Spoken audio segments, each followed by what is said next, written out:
तो बच्चों कैसे हो आप लोग। मैं वो आपका अपना टीचर आकाश मिश्रा। तो आइए आज हम सेकंड पार्ट करते हैं क्लास 12 हिस्ट्री चैप्टर 1 ईटे मन के तथा अस्थियाँ जिसका नाम है। ठीक है, तो सबसे पहले इसमें लिखा हुआ है कि मोहनजोदड़ो का निचला शहर। हाँ, पॉइंट कौन सा है? ग्रस्त स्थापत्य। ठीक है, जो गृह स्थापत्य है कि घर की स्थापना उस टाइम में कैसे होती थी। तो मोहनजोदड़ो का निचला शहर आवासीय भवनों के उदाहरण प्रस्तुत करता है कि मोहनजोदड़ो का देखना, मोहनजोदड़ो में दो इलाके होते थे, एक निचला और एक ऊपर। ऊपर वाले को हम दुर्ग कहा करते थे। क्या कहा करते थे? दुर्ग। और निचले शहर को नीचा शहर, मतलब निचला शहर ही कहते थे। तो यही कह रहा है कि मोहनजोदड़ो का जो निचला शहर था, आवासीय भवनों, आवासीय भवन मतलब रहने वाले जगहों के उदाहरण बताता है कि वहाँ पर लोग रहा करते थे। इनमें से कई एक आंगन पर केंद्रित थे, मतलब कई सारा में जो होता था एक आंगन होता था बहुत बड़ा सा, जिसके चारों ओर कमरे बने होते थे।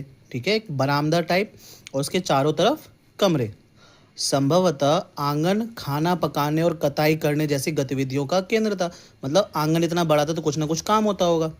खास तौर से गर्म और शुष्क मौसम में, आमतौर पर मतलब अगर जिस समय गर्मी ज़्यादा होती थी उस समय आंगन में ही ज़्यादातर काम किया करते होंगे। यहाँ का एक अन्य रोचक पहलू लोगों द्वारा अपनी एकांतता को दिया जाने वाला महत्व था। मतलब लोग उस समय अपने आप को एकांतता दिया करते, मतलब लोगों को ज़्यादातर एकांत पसंद था। ठीक है, भूमि तल पर बनी दीवारों में खिड़कियां नहीं होती थी। भूमि तल पर मतलब जो ग्राउंड फ्लोर पर बना होता था उसमें खिड़कियों में दीवारें जो होती थी उसमें खिड़कियां नहीं होती थी, ग्राउंड फ्लोर वाले इस पे घर पे। ठीक है, और इसके अतिरिक्त मुख्य द्वार से आंतरिक भाग, मुख्य द्वार से जो आंतरिक भाग था, अंदर का भाग था, अथवा आंगन का सीधा अवलोकन नहीं होता है। मतलब सीधा सीधा सारी चीज़ सीधी नहीं होती थी। जैसे हर घर का जो ईंट होता था, ईंटों के फर्श से बना अपना एक स्नान घर होता था। हर घर का जो फर्श होता था वो ईंटों से बना होता था। ठीक है, और अपना एक उनका स्नान घर, एक बाथरूम वगैरह हुआ करता था नहाने के लिए। ठीक है, जिसकी नालियां दीवारों के माध्यम से सड़क की नालियों से जुड़ी होती थी। और जो स्नानघर होता था उनकी जो नालियां होती थी, जो पानी निकलता था, वो जो है उनकी दीवार जो गलियों की होती थी, जैसे आजकल के घर होते हैं कि घर के साइड में नालियां हैं उससे जुड़ी होती थी, तो सेम उस समय भी नालियों से जुड़ी होती थी। ठीक है, कुछ घरों में दूसरे तल या छत पर जाने हेतु बनाई गई सीढ़ियाँ, तो सेकंड फ्लोर भी होता था। ठीक है, और फर्स्ट फ्लोर में ज़्यादातर में खिड़कियाँ नहीं होती थी, ये ध्यान रखना। तो उसके भी साक्ष्य मिले किसके? सीढ़ियों के। कई आवासों में कुएं थे जो अधिकांश एक ऐसे कक्ष में बनाए गए थे जिसमें बाहर से आया जाया जा सकता था। मतलब कई आवास, मतलब जो कई घर थे उसमें कुएं थे जिसमें अधिकांश एक ऐसा कक्ष होता था जिसमें से बाहर आया और जा सकता था। मतलब ये था, कुएं में भी एक आवास बनाया गया था जिसमें हम एंट्री कर सकते हैं। ठीक है, इस बात का ध्यान रखना, कई आवासों में कुएं थे। ठीक है, जो अधिकांश एक ऐसे कक्ष में बनाए गए थे जिनमें बाहर से आया या जा सकता था। ठीक है, और जिनका प्रयोग संभवतः राहगीरों द्वारा किया जाता था। मतलब एक, अब राहगीर आते थे उसमें पानी पी सकते थे। ठीक है, एंट्री करके उसे कुएं में से पानी निकाल के, तो ये हुआ करता था। जिनका प्रयोग संभवतः क्या किया करते थे? राहगीर। ठीक है, विद्वानों ने अनुमान लगाया है कि मोहनजोदड़ो में कुओं की संख्या लगभग 700 थी। कुओं की संख्या क्या थी? लगभग 700। कहाँ पर? मोहनजोदड़ो में। ठीक है, तो समझ आ गया होगा आप लोगों को। बाकी जो ये है अब तक खोजी गई प्राचीनतम प्रणाली, ये लोग आप लोग पढ़ लेना, ये इजी है। ठीक है, जो है आप लोग को पढ़ना है। जैसे मैं हल्का सा बताऊं कि नालियों के विषय में मैके लिखते हैं। ठीक है, मैके एक इतिहासकारक थे, हिस्टोरियन थे। तो उन्होंने कहा निश्चित रूप से यह अब तक खोजी गई सर्वथा संपूर्ण प्राचीन प्रणाली है, कि यह खोजी गई सबसे प्राचीन और संपूर्ण पूरी तरीके से विकसित प्रणाली है। हर आवास गली की नालियों से जोड़ा गया था। मतलब जो सारी घर आवास को हम घर कह सकते हैं, स्थान रहने वाला, नालियों से उनको जोड़ा गया था हर घर को। मुख्य नाले गारे में जमाई गई ईंटों से बने थे। मुख्य नाले मतलब जो मेन होल होता था। ठीक है, वो सभी, और जो नालियाँ होती थी वो पक्के ईंटों से बनाए गए थे और इन्हें ऐसे ईंटों से ढका गया था जिन्हें सफाई के लिए हटाया जा सके। मतलब नाली के ऊपर एक जो स्लिप होती है, मतलब पत्थर वाले बड़े बड़े स्लिप होते हैं, वो बनाया जाता था ताकि उसको हटाकर उसको साफ किया जा सके। कुछ स्थानों पर ढकने के लिए चूना पत्थर की पट्टिका का, चूना पत्थर की जो पट्टी, बड़ी बड़ी जो सिल्लियाँ होती हैं, उसका प्रयोग किया गया था। घरों की नालियां पहले के एक हौदी या मलकुंड में खाली होता था। घरों की नालियां कहाँ होती थी? जो मलकुंड होता था या खाली, तो मतलब एक मेन होल में जाकर वो भरता था। ठीक है। वो जो घरों की जो नालियाँ होती थी, पहले एक हौदी, जो हौदी जहाँ पानी इकट्ठा होता है, जैसे अभी मैं बताऊँ हमारे हरियाणा के साइड में नालियाँ नहीं हैं, तो वहाँ जो है क्या है कि पानी जो होता है नहाने वाला, वैसे तो सब घर के अंदर एक ऐसा बना होता है जहाँ पर वॉशरूम वगैरह इकट्ठा होता है, बट पानी जो नहाने वाला होता है, वेस्ट मटेरियल पानी जो होता है, वो एक मेन होल में इकट्ठा होता है। ठीक है, फिर उनको बाद में निकाला जाता है। तो सेम ये भी था, हौदी या मलकुंड में खाली होती थी जिसमें ठोस पदार्थ जमा हो जाता था और गंदा पानी की नालियों में बह जाता। तो जो ठोस पदार्थ होती थे नालियों में जो और भी चीज़ें गंदी जो होती हैं, चाहे कोई कचरा हो गया, चाहे कुछ चीज़ हो गई जो ठोस होती है, तो वो नीचे जम जाता था, बाकी पानी सीधा बह जाता था। तो मतलब इतना अच्छी व्यवस्था थी, आप लोग जो है जान सकते हो कि जो ठोस चीज़ें थी वो नीचे जम जाया करती थी और बाकी पानी बह जाया करता था। ठीक है। बहुत लंबे नालों में कुछ अंतरालों पर सफाई के लिए हौदियाँ, मतलब हौदियाँ तो गोल, जो हमारे हर चौराहे पे होती है ना, गोल गोल सी बनी होती है, उसको बनाया जाता है साफ सफाई के लिए। ये पुरातत्व का एक अजूबा ही है। पुरातत्व मतलब पुरानी वस्तुएं जो खोजी गई उनमें एक अजूबा है। मलबे मुख्यतः रेत के छोटे छोटे ढेर सामान्यतः निकासी के नालों के अगल बगल पड़े मिलते थे। ठीक है, मतलब मलबे, वही जो कूड़ा कचरा निकाला करते थे उनके, जो जैसे गली मोहल्ले में अभी भी एमसीडी वाले साफ सफाई करके आते हैं तो नाले के नुक्कड़ पे छोड़ देते गंदगी, सेम ऐसे ही कि मलबे मुख्यतः रेत के छोटे छोटे ढेर समानांतर निकासी के नालों के अगल बगल पड़े मिले, जो दर्शाते कि नालों की साफ सफाई के बाद कचरे को हमेशा हटाया नहीं जाता था। मतलब कचरे हमेशा नहीं हटाते थे, वहीं पर वो लोग इकट्ठा करके छोड़ दिया करते थे। ठीक है। अर्नेस्ट मैके, अर्ली इंडियन सिविलाइजेशन 1948, उन्होंने बताया जैसे जल निकासी प्रणाली केवल बड़े शहरों तक ही सीमित नहीं था, बल्कि ये कई छोटी बस्तियों में भी था। ठीक है, कई सारी छोटी छोटी बस्तियों में भी नदी नालों को साफ करने के लिए, मतलब नालों को घर से बाहर ले जाने के लिए, पानी को बाहर निकालने के लिए नालियाँ बनी होती थी। उदाहरण के लिए लोथल क्या है, ध्यान रखना, ये हड़प्पा सभ्यता का जो बंदरगाह है वो है। बंदरगाह मीन्स क्या होता है, जहाँ से व्यापार करने के लिए शिप का यूज़ किया जाता है। तो लोथल में आवासों के निर्माण के लिए जहाँ कच्ची ईंटों का प्रयोग हुआ था, वही नालियाँ पक्की ईंटों से बनाई जाती थी। मतलब नालियों को पक्की ईंटों से बनाया जाता था, इसके भी साक्ष्य मिले हैं। ठीक है, तो ये बात आप लोग ध्यान में रखना। ठीक, तो अब हम आते हैं जो नेक्स्ट पॉइंट उसको हम पढ़ते हैं। तो अगला पेज पलटो बच्चों। तो ये है 3.3 दुर्ग मतलब ऊपर का शहर, ध्यान रखना कहाँ का, मोहनजोदड़ो का। तो दुर्ग पर हमें ऐसी संरचनाओं के साक्ष्य मिलते हैं जिनका प्रयोग संभवतः विशिष्ट सार्वजनिक प्रयोजनों के लिए किया जाता था। मतलब दुर्ग जो है उसका ज़्यादातर उपयोग आम जनता नहीं करा करती थी, वो किसी स्पेशल समय, कोई फंक्शन हो गया, कोई फेस्टिवल हो गया, तो उस समय हुआ करता था। इनमें एक माल गोदाम, एक ऐसी विशाल संरचना थी। माल गोदाम आप लोगों को पता है जहाँ पे वस्तुएं रखी जाती थी। एक ऐसी विशाल संरचना, बहुत बड़ी संरचना, विशाल मतलब बहुत बड़ी संरचना थी जिसके ईंटों से बने केवल निचले हिस्से शेष हैं। मतलब ऊपर वाला सारा का सारा ईंट हट गया। ठीक है, ईंट क्यों हट गया वो लंबी स्टोरी है, वो आपको मैं बाद में बताऊंगा, क्योंकि हमारे इंडियन लोग ने, जो भारतीय लोग थे, वो ईंट लेके चले गए थे एक समय में। तो सिर्फ कहाँ बचा, माल गोदाम का निचला वाला जो शेष बचा हुआ था, जबकि ऊपरी हिस्से संभवतः लकड़ी के बने थे, परंतु पहले, हाँ, दूसरा लकड़ी के जो बने थे वो नष्ट हो गए। ठीक है, तो आधा जो बचा लकड़ी के वो नष्ट हो गए, बाकी ईंट हमें ले गए थे वो थी। और विशाल स्नानागार सम्मिलित है, और स्नानागार भी बहुत बड़ा जो है कहाँ पर था, दुर्ग में। तो विशाल स्नानागार आंगन में बना एक आयताकार जलाशय है। ये क्या है, एक विशाल स्नानागार आंगन में बना एक बहुत आयताकार जलाशय था, जो चारों ओर से एक गलियारे से घिरा हुआ था। ठीक है, मतलब गलियारा मतलब चौकोर सा, इधर ईट चारों तरफ बना हुआ था। ठीक है, जलाशय के तल तक जाने के लिए इसमें उत्तर और दक्षिण भाग में 2 सीढ़ियां बनी होती थी। जाहिर सी बात है, स्विमिंग पूल में जाने के लिए सीढ़ियां होती है ना, तो वही बना हुआ था। ठीक है, जलाशय के किनारों पर ईंटों को जमाकर तथा जिप्सम के गारे के प्रयोग से इसे जलबद्ध किया गया था। मतलब पानी को रोका गया था ईंट और जिप्सम का प्रयोग करके, ध्यान रखना। इसके 3 और कक्ष बने हुए थे, जिनमें से एक में बड़ा कुआं, जलाशय से पानी का एक बड़े नाले में बह जाता था। मतलब जो जलाशय है उसका जो पानी था वो बड़े नाले में बह जाया करता था। इसके उत्तर में एक गली के दूसरे ओर एक अपेक्षाकृत छोटी संरचना भी थी, जिसमें 8 स्नानागार बनाए गए थे, छोटे छोटे नहाने वाले।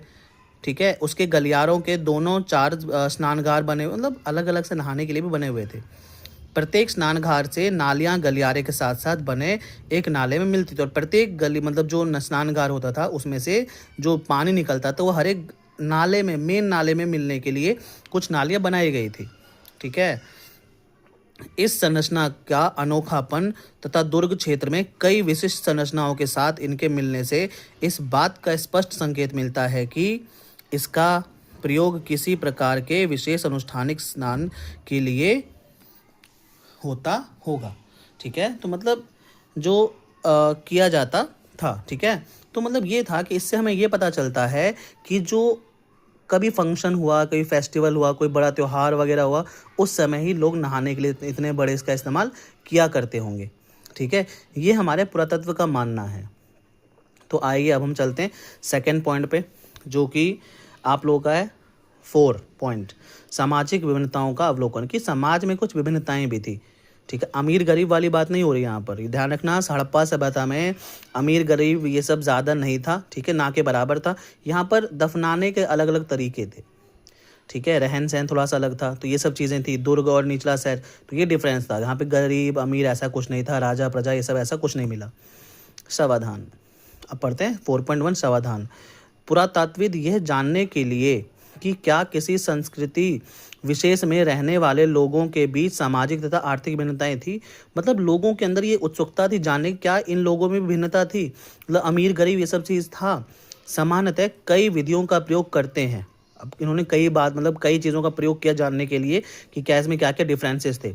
इन्हीं विधियों में से एक सावधान का अध्ययन है। सावधान मतलब अब कोई जो डेड बॉडी जलाता है, कोई दफनाता है, कोई अलग अलग चीज़ें करता है, तो इस तरीके से। तो उन्होंने भी क्या करा था, उन्होंने भी लगभग इसका वो निकाला सॉल्यूशन, कि देखते हैं क्या पता सावधान में अलग अलग तरीकों से हम विभिन्नता पता करते हैं। तो आप संभवतः मिस्र के विशाल पिरामिड, जिनमें से कुछ हड़प्पा सभ्यता के समकालीन थे, समकालीन मतलब उसके समय, तो मिस्र में जो विशाल पिरामिड है वो क्या है, हमारे हड़प्पा सभ्यता के समय का है, उससे परिचित हैं। ठीक है, कि उसमें मम्मी वगैरह होती है, सबको पता है। इनमें से कई पिरामिड राजकीय सावधान थे। राजकीय सावधान मतलब राजाओं के, क्योंकि सोने चांदी मिले उनके सब के साथ, जहां बहुत बड़ी मात्रा में धन संपत्ति दफनाई गई थी। ठीक है, हड़प्पा स्थलों से मिले सावधान में आमतौर पर मृतकों को गर्तों में दफनाया गया। यहाँ पर कोई जगह नहीं थी, कोई ताबूत वगैरह नहीं था जिसमें डब्बे में दफनाया गया। यहाँ पर लोग किस में दफनाते थे, गड्ढे में। कभी कभी सावधान गर्त की बनावट एक दूसरे से भिन्न होती थी। मतलब हाँ, यहाँ पर गड्ढे करने की कुछ कलाएं अलग अलग होती थी। कोई कम गड्ढा करके या कोई अलग अलग मतलब अलग तरीके से गड्ढा करके डाल रहा है, तो ये कुछ अलग था। ठीक है, जैसे कुछ स्थानों पर गर्त की सतहों पर ईंटों की चिनाई की गई थी, मतलब कुछ जगहों पर पक्की ईंट से जो है मतलब वो कब्र बनाया गया था, उसमें दफनाया गया। क्या ये विविधताएं सामाजिक भिन्नताओं की ओर संकेत करती हैं, ये कहना कठिन। मतलब क्या ये अमीर गरीब को दर्शाती हैं, ये कठिन है। ठीक है, कुछ कब्रों में मृद भांड मतलब बर्तन तथा आभूषण मिले हैं, जो संभवतः एक ऐसी मान्यता की ओर संकेत करते हैं जिसके अनुसार इन वस्तुओं का मृत्योपरांत प्रयोग किया जा सकता था। मतलब ये लोग हड़प्पा वाले ये मानते थे कि जब कोई इंसान मर जाता है तो उसकी सहायता के लिए वो कुछ, उसको कोई चीज़ की कमी ना हो, तो वो लोग क्या करते थे, उसकी प्यारी वस्तुएं, उससे कुछ जो भी जुड़े हुए वस्तुएं होती थी वो डाल दिया करते थे। तो वही कहा जा रहा है कि इससे ये संकेत मिलता है कि जिसके अनुसार वस्तुओं का मृत्योपरांत मतलब मृत्यु के बाद भी प्रयोग किया जा सकता था। पुरुष और महिलाओं दोनों के सावधान से आभूषण मिले दोनों के सावधान से डेड बॉडी के पास से। तो 1980 के दशक के मध्य में हड़प्पा कब्रिस्तान में हुए उत्खनन में एक विशेष पुरुष की खोपड़ी के समीप शंख 3 छल्ले, ठीक है, शंख के 3 छल्ले मिले हैं, जैस्पर एक प्रकार का उपरत्न के मनके तथा सैकड़ों की संख्या में सूक्ष्म मनके मतलब क्या होता है, हार जो पहनने वाले होते हैं ना, वो होते हैं। ठीक है, पत्थरों से बनाए गए। तो एक आभूषण मिला। कहीं कहीं पर मृतकों को तांबे के दर्पण के साथ, शीशे के साथ दफनाया गया था। परंतु कुल मिलाकर ऐसा लगता है कि हड़प्पा सभ्यता के निवासियों का मृतकों के साथ बहुमूल्य वस्तु दफनाने में विश्वास नहीं था। मतलब इतनी भी बहुमूल्य वस्तुएं नहीं मिली जो बहुत ज़्यादा पैसे वाली वस्तुएं, बहुमूल्य हो, सोना चांदी, ऐसा भी नहीं था। तो ऐसा माना गया है कि हड़प्पा सभ्यता के लोग इस बात पर नहीं मानते थे कि मतलब जो अमीर है या वो है उनके साथ ज़्यादा वस्तुएं दफनाओ। तो इससे हमें पता ही नहीं चलता क्या उस समय अमीर गरीब की थी, उनके अंदर कोई अंतर था, डिफरेंस था कि नहीं था। ठीक है, तो चलिए आगे पढ़ते हैं। हम पढ़ते हैं 4.2 विलासिता की वस्तुओं की खोज। तो ये विलासिता क्या है? विलासिता मतलब पता है क्या होता है? लग्जीरियस, मतलब महंगी वस्तु, आरामदायक वस्तु, इस टाइप में हम कह सकते हैं कि विलासिता वस्तुओं की खोज। तो सामाजिक भिन्नता को पहचानने की एक अन्य विधि, मतलब अब डिफरेंस, मतलब पुरातत्व लोग चाहते थे खोजना कि कुछ डिफरेंस हो इन लोगों में। ठीक है, तो या जाहिर सी बात है, अभी समाज में है, हर समाज में डिफरेंस होता है, तो ये लोग वो भी जानना चाहते थे कि वहाँ भी होगा जरूर। तो उसी को जानने के लिए एक दूसरी विधि अपनाई गई जिसमें विलासिता की वस्तु थी।